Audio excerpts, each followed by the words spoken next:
স্বাগত বঙ্গাব্দ 1433। নতুন বছরকে স্বাগত জানাতে দেশজুড়ে বর্ণিল আয়োজন। পাহাড়ের জল কেলিতে মেতেছেন মারমা সম্প্রদায়ের মানুষ।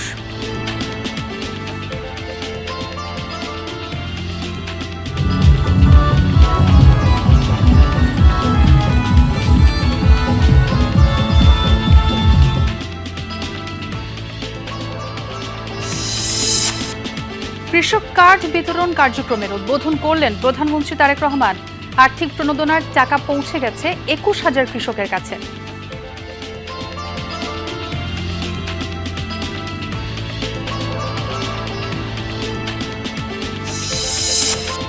কুমিল্লায় ট্রাক খাদে পড়ে প্রাণ গেল 7 শ্রমিকের, আহত 6 জন।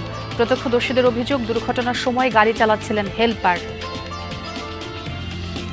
চালক হেল্পারকে গাড়ি চালাতে দিল, সেখানে হেল্পার ওখান থেকে ব্যাপারা গতিতে গাড়ি চালাচ্ছিলেন। আমার তো ভরাটা সব তুলে নিয়ে ওখানে গাড়ি ওজন দিল, ওজন দেওয়ার পর আমাকে গাড়ি তুলে নিয়ে মেন পিস পাড়া ডাক্তারি পিস পাড়া এই পাশে আছে করলাম।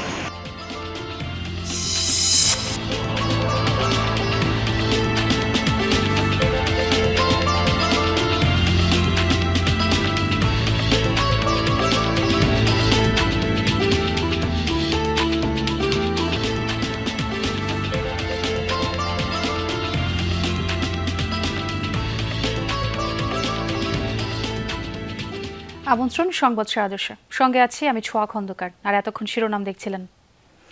নতুন আশা, নতুন উদ্দীপনায় বরণ করা হচ্ছে বাংলা 1433-কে। বিভিন্ন জেলায় বর্ণিল শোভাযাত্রা সহ সাংস্কৃতিক নানা আয়োজন হয়েছে। সূর্যোদয়ের সাথে সাথে খুলনার নগরী সার্কিট হাউস মাঠে উদীচীর আয়োজনে অনুষ্ঠিত হয় বর্ষবরণ সঙ্গীত। এছাড়া বর্ষবরণ পর্ষদ, রূপান্তর, জেলা প্রশাসন, খুলনা বিশ্ববিদ্যালয়, রবীন্দ্র সঙ্গীত সম্মেলন পরিষদ সহ বিভিন্ন সামাজিক, সাংস্কৃতিক ও রাজনৈতিক দলগুলোর আয়োজনে খুলনায় নববর্ষ উদযাপিত হচ্ছে। এসব আয়োজনের মধ্যে রয়েছে শোভাযাত্রা, আলোচনা সভা, সাংস্কৃতিক অনুষ্ঠান, বৈশাখী মেলা সহ গ্রামীণ নানা খেলা।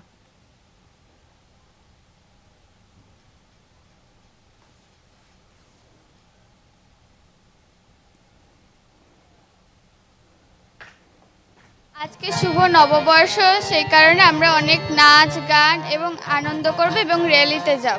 বাঙালি, পাহাড়ি, হিন্দু, মুসলমান, খ্রিস্টান, বৌদ্ধ সবার কিন্তু এই একটি সাধারণ উৎসব। সেই জন্যে এই উৎসবটা আমাদের সব মানুষকে এক সূত্রে গাঁথতে সাহায্য করে। আমাদের চিন্তাধারা, আমাদের কর্ম, আমাদের গতি সব কিছুকে আমরা নতুন করে সৃষ্টি করতে চাই। সিলেটে নানা আয়োজনে নতুন বছরকে বরণ করে নিচ্ছে নগরবাসী। সকাল থেকে নাচ গানের মধ্য দিয়ে চলছে বর্ষবরণ। অংশ নিয়েছেন বিভিন্ন বয়সী ও শ্রেণী পেশার মানুষ। সকলে শ্রুতি সিলেটে নববর্ষের আয়োজনের উদ্বোধন করেন প্রবাসী কল্যাণ ও শ্রমমন্ত্রী আরিফুল হক চৌধুরী। তিনি বলেন, নতুন বছরে সরকার সবাইকে নিয়ে এগিয়ে যেতে চায়। পাশাপাশি যারা অতীতে দেশের স্বাধীনতা ও সার্বভৌমত্ব চায়নি, তারা বিশৃঙ্খলা সৃষ্টির চেষ্টা করছে। তবে দেশের জনগণ তা করতে দেবে না।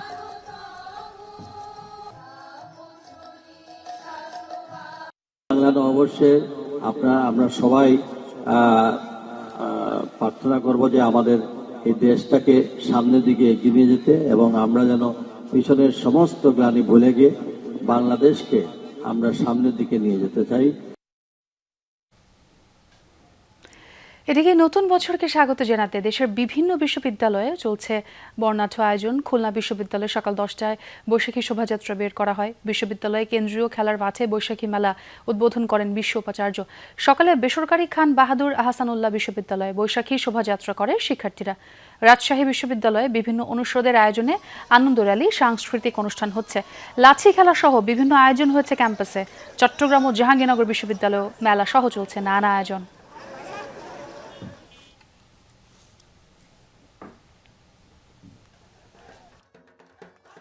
চট্টগ্রাম বিশ্ববিদ্যালয়ে নানা আয়োজনে বরণ করে নেওয়া হচ্ছে বাংলার নতুন বছরকে। সেখানে আছেন আমার সহকর্মী শহীদুল সুমন, তার সঙ্গে কথা বলতে চাই। সুমন, ক্যাম্পাসে কি কি আয়োজন রয়েছে, কেমন দেখছেন বর্ষবরণ উৎসব?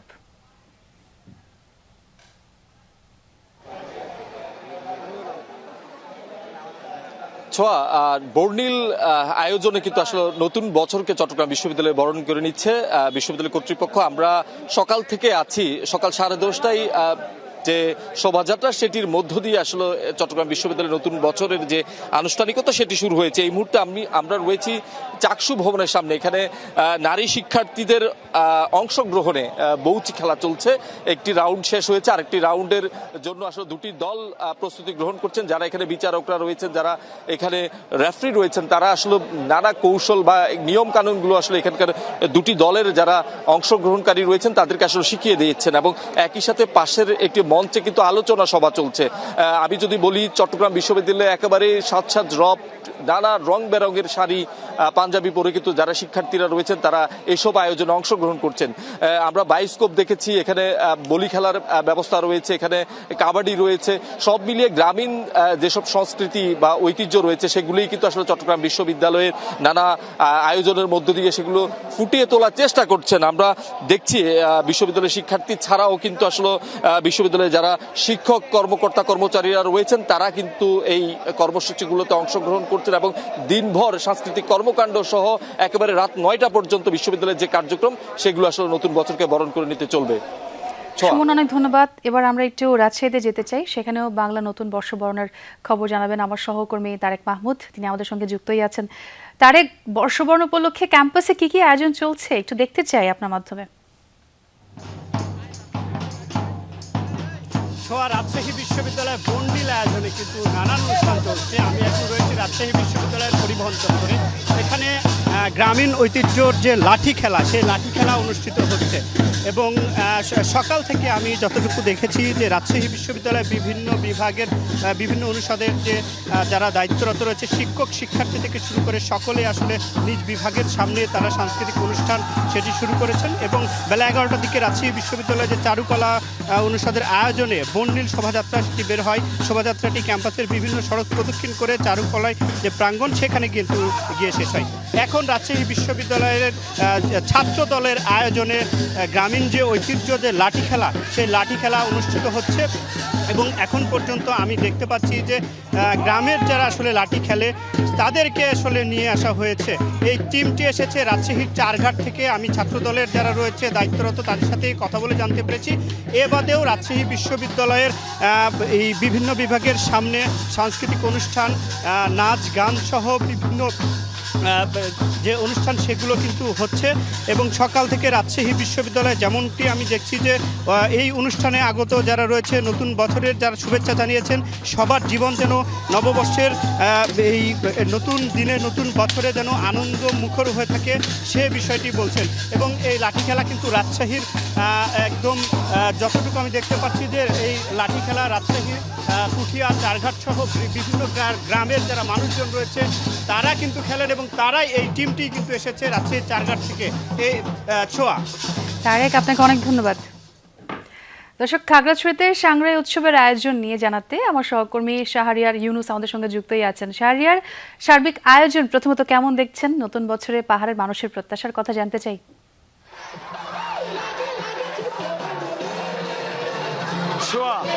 পাহাড়ের যে উৎসব, সে উৎসবের রং লেগেছে পার্বত্য জনপদে এবং এখানে চাকমা, মারমা, ত্রিপুরা সম্প্রদায়ের যে বিজু সাংগ্রাই বৈশু রয়েছে, সে বৈশু উৎসবকে ঘিরে একেবারে প্রাণবন্ত হয়ে আছে। সেটা আপনাকে দেখানোর চেষ্টা করছি। দেখতেই পাচ্ছেন যে এই আজকে মারমা সম্প্রদায়ের মানুষ সাংগ্রাই উৎসব উদযাপন করছে। সেখানে সেই সাংগ্রাই উৎসবে আপনি দেখতে পাচ্ছেন যে মারমা তরুণ তরুণীরা জল খেলিতে মেতেছে, নাচে গানে মেতেছে, আনন্দ উল্লাসে তারা মেতেছে, সেটি দেখতে পাচ্ছেন।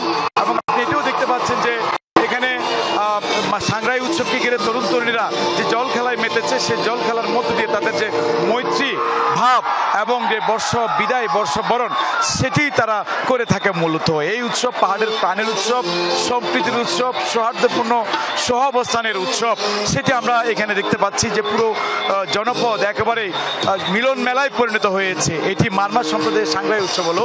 এখানে এই উৎসবটি সার্বজনীন আমরা দেখতে পাচ্ছি এবং এখানে মারমা সম্প্রদায়ের পাশাপাশি বাঙালি জনগোষ্ঠীর লোকজনও কিন্তু এই উৎসবে একেবারে রঙিন হয়ে আছে, যে উৎসবে মেতেছে, সেটা আমরা দেখতে পাচ্ছি। এখানে আপনাকে বলি যে সকাল থেকেই মারমা সম্প্রদায়েরা সাংগ্রাই উৎসবকে ঘিরে বর্ণাঢ্য র্যালি করেছে। র্যালি শেষে তারা এখানে নাচে গানে মেতেছে এবং তাদের যে ঐতিহ্যবাহী সাজ পোশাক রয়েছে সেই সাজ পোশাক নিয়েই তারা এখানে উৎসবে মেতেছে এবং আমরা দেখতে পাচ্ছি যে এই উৎসবের রং পুরো পাহাড় জুড়ে ছড়িয়েছে এবং উৎসব প্রাঙ্গণ একেবারে বর্ণাঢ্য হয়ে আছে, একেবারে উৎসব মুখর পরিবেশ যেটি বলে সেটা আমরা দেখতে পাচ্ছি। একদম সকলেই আনন্দে মাতোয়ারা। দেখছিলাম শাহরিয়ার, অনেক ধন্যবাদ আপনাকে। নতুন বছরের প্রথম দিন কৃষকদের হাতে কৃষক কার্ড তুলে দিলেন প্রধানমন্ত্রী তারেক রহমান। দুপুরে 12:30টার দিকে টাঙ্গাইলের শহীদ মারুফ স্টেডিয়ামে কৃষক কার্ড বিতরণ কার্যক্রম উদ্বোধন করেন সরকার প্রধান। 15 জনের মাঝে কৃষক কার্ড ও গাছের চারা তুলে দেন তারেক রহমান। সরকার প্রধান জানান, শুরুতে কৃষক কার্ড পাচ্ছেন 22,065 জন ভূমিহীন, প্রান্তিক ও ক্ষুদ্র কৃষক। এই কার্ডের মাধ্যমে তারা 2,500 টাকা করে নগদ সুবিধা পাবেন। এর আগে সকাল 9টার দিকে গুলশানের বাসভবন থেকে গাড়ি বহর নিয়ে রওনা দেন তারেক রহমান। পথে পথে তাকে স্বাগত জানান বিভিন্ন পর্যায়ে নেতাকর্মীরা। টাঙ্গাইল ছাড়াও পঞ্চগড়, বগুড়া, ঝিনাইদহ, পিরোজপুর, কক্সবাজার, রাজবাড়ী, মৌলভীবাজার, পঞ্চগড়, জামালপুরের 9 স্থানে আজ কৃষক কার্ড বিতরণ করা হচ্ছে। প্রাক পাইলটিং এই কার্যক্রমে সরকারের ব্যয় হচ্ছে 8,34,00,000 টাকা। কুমিল্লায় ট্রাক নিয়ন্ত্রণ হারিয়ে খাদে পড়ে প্রাণ গেছে 7 জনের। তারা সবাই দিনমজুর ছিলেন। দুর্ঘটনায় আহত হয়েছেন 6 জন। গতরাত 2:45টার দিকে দাউদকান্দিতে ঢাকা চট্টগ্রাম মহাসড়কে এই ঘটনা ঘটে। আহতরা জানান, দুর্ঘটনার সময় ট্রাক চালাচ্ছিলেন হেলপার, আর ঘটনার পর থেকে পলাতক চালক ও হেলপার। সড়কে আবারও মৃত্যুর মিছিল। কুমিল্লার দাউদকান্দিতে ট্রাক উল্টে খাদে পড়ে ঘটল হতাহতের ঘটনা। প্রত্যক্ষদর্শীরা জানান, দিনাজপুর থেকে চাল বোঝাই ট্রাকটি যাচ্ছিল চট্টগ্রামের দিকে। দিনাজপুর থেকেই ট্রাকে ওঠেন 13 জন শ্রমিক। তারা কুমিল্লায় দিনমজুরের কাজের জন্য যাচ্ছিলেন। রাত 2:45টার দিকে কুমিল্লার দাউদকান্দির হাসানপুর এলাকায় নিয়ন্ত্রণ হারিয়ে ট্রাকটি রাস্তার পাশে খাদে পড়ে যায়। এতে ঘটনাস্থলে মারা যান 7 শ্রমিক, আহত হন 6 জন। ওখান থেকে 13 জন উঠছি, ঘুরে বন্ধু আইছি ভাই, কোনো সমস্যা নেই। এই মেঘনা ব্রিজ আইছে, আমার তো ভরা ডরা সব তুলে নিল, নিয়ে ওখানে গাড়ি ওজন দিল। ওজন দেওয়ার পর আমাকে গাড়ি তুলে নিয়ে মেঘনা ব্রিজ পার হয়, ডাক্তারি ব্রিজ পার হয়, এই পাশে আছে ঘটনা। কাজের উদ্দেশ্যে আসছিলাম। কাজের উদ্দেশ্যে আসার পর এই যে সকালে আমি শুনলাম যে মারা গেছে। দুর্ঘটনার সময় ট্রাকটি হেলপার চালাচ্ছিলেন বলে জানিয়েছেন আহত শ্রমিকরা। ঘটনার পরপরই পালিয়ে যায় চালক ও হেলপার। হেলপার চালাতে গাড়ি। আমরা বলি সড়ক দুর্ঘটনা নিহত, আমি বলি এটা হত্যাকাণ্ড। প্রত্যক্ষদর্শীরা যেটা জানালো, তারা যে দিনাজপুর থেকে রওনা হওয়ার পরে মেঘনা ব্রিজ পর্যন্ত এসেছে, সেখান থেকে চালক হেলপারকে গাড়ি চালাতে দিল। সেখানে হেলপার ওখান থেকে ব্যাপারা গতিতে গাড়ি চালাচ্ছিলেন। নিহতদের মরদেহ উদ্ধার করে নেওয়া হয় দাউদকান্দি হাইওয়ে থানায়। এ ঘটনায় আইনগত ব্যবস্থা নেওয়া হবে বলে জানিয়েছে পুলিশ। 6 জনের মধ্যে 2-1 জন গুরুতর আছে, কারো হাত ভেঙেছে, পা ভেঙেছে, এরকম আছে, ওনারা চিকিৎসাধীন আছে। এটা হয়তো তার অনিয়ন্ত্রিত চালানোর কারণে ট্রাকটা উল্টে পড়ে যেতে পারে। যারা নিহত হয়েছেন পারিবারিকভাবে খুবই অসচ্ছল, ওনাদের লাশগুলো ওনাদের পরিবারের কাছে পৌঁছানোর জন্য আমরা কিছু আর্থিক সাহায্য করি। এদিকে সড়ক দুর্ঘটনায় স্বজনের মৃত্যুর খবর পাওয়ার পর নিহতদের বাড়িতে শোকের মাতম, এলাকাবাসীর মাঝেও শোকের ছায়া। জাহিদ হাসান, যমুনা নিউজ। পাহাড়েও চলছে বর্ষবরণে নানা আয়োজন। উৎসবে মেতে উঠেছে বিভিন্ন সম্প্রদায়ের মানুষ। মারমা সম্প্রদায়ের সাংরাই উৎসবে রঙিন খাগড়াছড়ি, শহরের পানখাইয়া পাড়ার মারমা উন্নয়ন সংসদের মাঠে চলছে নাচ গান, পানি খেলা। জমকালো আয়োজনে মারমা তরুণ তরুণীরা ঐতিহ্যবাহী সাজ পোশাকে সজ্জিত হয়ে মেতে উঠেছে জলকিলিতে। এর মধ্য দিয়ে বর্ষবরণ ও বিদা দেয় মারমা সম্প্রদায়। রাঙামাটিতে পাহাড়ি বাঙালিদের মেলবন্ধন উদযাপিত হয়েছে 1 বৈশাখ। জেলা প্রশাসনের উদ্যোগে বর্ণাঢ্য মঙ্গল শোভাযাত্রা, সাংস্কৃতিক অনুষ্ঠান ও পুরস্কার বিতরণী অনুষ্ঠিত হয়। নানা প্রতিকৃতি, ব্যানার, ফেস্টুন নিয়ে অংশ নেন পাহাড়ি বাঙালির সব বয়সী মানুষ। শোভাযাত্রা শেষে শহীদ আব্দুল আলী মঞ্চে মনোজ্ঞ সাংস্কৃতিক অনুষ্ঠান পরিবেশন হয়। নাচ গানের মধ্য দিয়ে ক্ষুদ্র নৃগোষ্ঠীদের ঐতিহ্য তুলে ধরা হয়। পরে যেমন খুশি তেমন সাজো, কুইজ এবং চিত্রাঙ্কন প্রতিযোগিতায় অংশ নেওয়া শিক্ষার্থীদের পুরস্কার বিতরণ করা হয়। পার্বত্য জেলা বান্দরবানে বর্ণাঢ্য আয়োজনের মধ্য দিয়ে উদযাপিত হচ্ছে বাঙালি প্রাণের উৎসব 1 বৈশাখ। সকালে জেলা শহরে বৈশাখী অনুষ্ঠানের আনুষ্ঠানিক উদ্বোধন করা হয়। শোভাযাত্রা শেষে ক্ষুদ্র নৃগোষ্ঠী সাংস্কৃতিক ইনস্টিটিউটের হলরুমে অনুষ্ঠিত হয় মনোজ্ঞ সাংস্কৃতিক অনুষ্ঠান। দিনব্যাপী এই আয়োজনের মধ্য দিয়ে বাঙালির ঐতিহ্য, সংস্কৃতি ও সম্প্রীতির এক বর্ণিল মিলন মেলা ফুটে ওঠে। হামের উপসর্গ নিয়ে রাজশাহী মেডিকেলে আরও এক শিশু মৃত্যু হয়েছে। এ নিয়ে জানুয়ারি থেকে এখন পর্যন্ত রাজশাহীতে সরকারি বেসরকারি হাসপাতালে চিকিৎসাধীন অবস্থায় প্রাণ গেল 63 জনের। রাজশাহী মেডিকেলে 24 ঘন্টায় হামের উপসর্গ নিয়ে ভর্তি হয়েছে আরও 19 জন। চিকিৎসা শেষে বাড়ি ফিরেছে 17 জন। রাজশাহী বিভাগ ছাড়াও ময়মনসিংহ, বরিশাল, সিলেট, রংপুর ও খুলনা বিভাগেও হামে আক্রান্তের সংখ্যা বেড়েই চলছে। বিভিন্ন জেলার সদর হাসপাতালে শয্যা সংকটে ওয়ার্ডের বাইরে রেখেও রোগীদের চিকিৎসা দেওয়া হচ্ছে। এতে বাড়ছে সংক্রমণ ঝুঁকি, উদ্বেগ বাড়ছে অভিভাবকদের। হাম প্রতিরোধে শিশুদের টিকা দেওয়ার পরামর্শ স্বাস্থ্য বিভাগের। সিলেটের শহীদ শামসুদ্দিন আহমদ হাসপাতালে পাওয়া যাচ্ছে না বিনামূল্যের সব ওষুধ। এতে বিপাকে পড়েছে নিম্ন আয়ের রোগীরা। হাসপাতাল কর্তৃপক্ষ জানিয়েছে, সরবরাহ বন্ধ থাকায় চাহিদা মতো ওষুধ দেওয়া যাচ্ছে না। কবে সরবরাহ স্বাভাবিক হবে তাও নিশ্চিত নয় তারা। অসংক্রামক রোগ নিয়ন্ত্রণ কর্মসূচির আওতায় 2018 সালে সিলেট শহীদ শামসুদ্দিন আহমদ হাসপাতালে চালু হয় নন কমিউনিকেবল ডিজিজ বা এনসিডি কর্নার। উদ্দেশ্য, উচ্চ রক্তচাপ, ডায়াবেটিস, হৃদরোগ ও শ্বাসকষ্ট রোগীদের আলাদাভাবে নিয়মিত সেবা ও বিনামূল্যে ওষুধ দেয়া। কর্নারে সারিবদ্ধভাবে দাঁড়িয়ে নির্দিষ্ট চিকিৎসার বই দেখালে মিলে ডায়াবেটিস রোগের মতো দীর্ঘমেয়াদী ও অসংক্রামক রোগের 8টি ওষুধ। যারা এই সারিতে থাকেন তাদের বেশিরভাগই স্বল্প আয়ের মানুষ। তবে প্রায় মাসখানেক ধরে এখানে পাওয়া যাচ্ছে না সব ওষুধ। অনেকে প্রতিদিন দাঁড়িয়ে ওষুধ না পেয়ে ফিরছেন খালি হাতে। আছে কিনা আছে ওইটা আমরা বলতে পারি না, সাপ্লাই নাই, শুধু দেওয়া হয় এক মাস করিয়া, কিন্তু 2004টা ওষুধ নাই আমার। আর 3 মাস ধরে ঔষধ দেন না, খেউরি ওলা তুরা গ্যাসের গুলি ওলা কোলেস্টেরল গুলি দিয়া পুরা ঔষধ দেন না, কোন কিনা খাও কি যাও। আমরা গরিব মানুষ, বারাখানে কিনতে হলে বাক্কা টাকা দরকার। উচিলা সরকারেও দিয়েছেন আমরা ওর লাগি তো আমরা অনুবাইছি পাইবা লাগে, আমরা পাইলাম। ওষুধ না পাওয়ায় কর্তৃপক্ষের সাথে প্রতিদিনই রোগীদের চলে বাকবিতণ্ডা। কমেটি মেটফরমিন হয়তো ওইটা নাই, এটাই মেটফরমিন। আবার কোলেস্টেরলটা এটা ওয়াটকেন ওটাও নাই বলতেছে। হাসপাতাল কর্তৃপক্ষ বলছে, সরবরাহ না থাকায় চাহিদা মতো ওষুধ দেওয়া যাচ্ছে না। কবে নাগাদ ওষুধ আসবে তার নিশ্চয়তা নেই। দীর্ঘদিন যাবৎ আসলে এই প্রজেক্ট থেকে আমাদের হাসপাতালে ওষুধ আসা বন্ধ আছে। আমার মনে হয় আমরা যেহেতু চাহিদা পাঠিয়েছি, আমার মনে হয় আবার সেটি ওষুধ যদি আসে আমাদের কাছে, আমরা আবার সরবরাহ করতে সক্ষম হব। এখান থেকে জেলা সদর ছাড়াও সিলেটের বিভিন্ন উপজেলার হাজারো রোগী বিনামূল্যে ওষুধ নিয়ে থাকেন। দুর্ভোগ এড়াতে দ্রুত সরবরাহ স্বাভাবিক করার দাবি তাদের। নাবিল হোসেন, যমুনা নিউজ, সিলেট। দর্শক, এই ছিল সংবাদ সারা দেশে। এতক্ষণ যারা সঙ্গে ছিলেন সবাইকে ধন্যবাদ।